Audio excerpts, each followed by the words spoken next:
Bam! As you all know, our first business involved the promotion of two up-and-coming musical talents. Well, that didn't go so well, to say the least. After doing some research, however, we found a bright side, or at least some reason to stay optimistic. Data shows that 9 out of 10 businesses fail each year in America. We knew that we made many mistakes, but none of them were more costly than our lack of communication.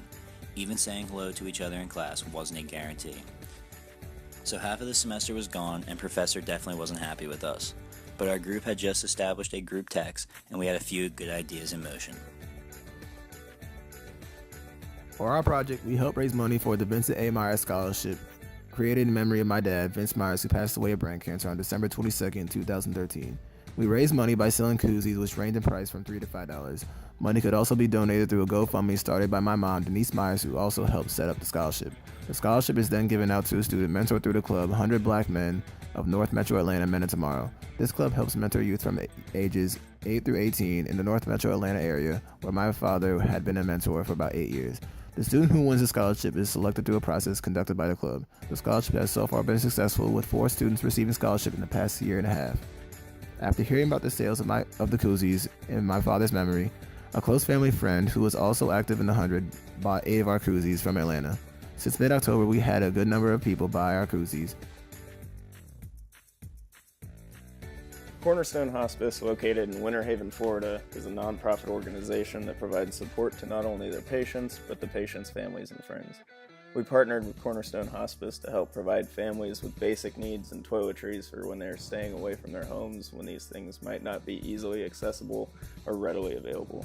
All in all, we raised about 100 toiletry kits. On average, one patient's family member will use 3 of these kits, and their stay equaling to an operating month's worth of supplies for Cornerstone Hospice. We'd like to give a shout out to Pat and Wendy at Cornerstone Hospice for helping us orchestrate this. The mission of Cornerstone Hospice is to make quality hospice care available to all persons, their families, and those affected by serious illness, death, and dying in our community. To advocate effectively for patients' comfort, dignity and choice, and to be recognized as a leading resource in clinical, ethical, and spiritual issues of dying and grief. We pursued hotels, dollar stores, and outside donations from family and friends to try to gather enough toiletries to have an impact. We made several visits, which were rejected almost immediately, but in the end we got enough to make a difference.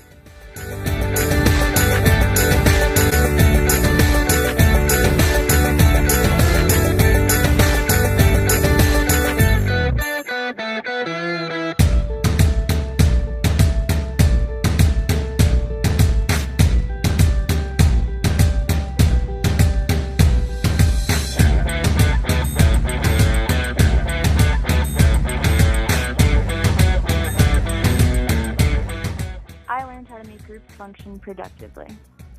I learned that no business can be successful without communication, and that little efforts can make a big difference in the right person's life. I learned that group projects are a lot of work, and each team member needs to contribute.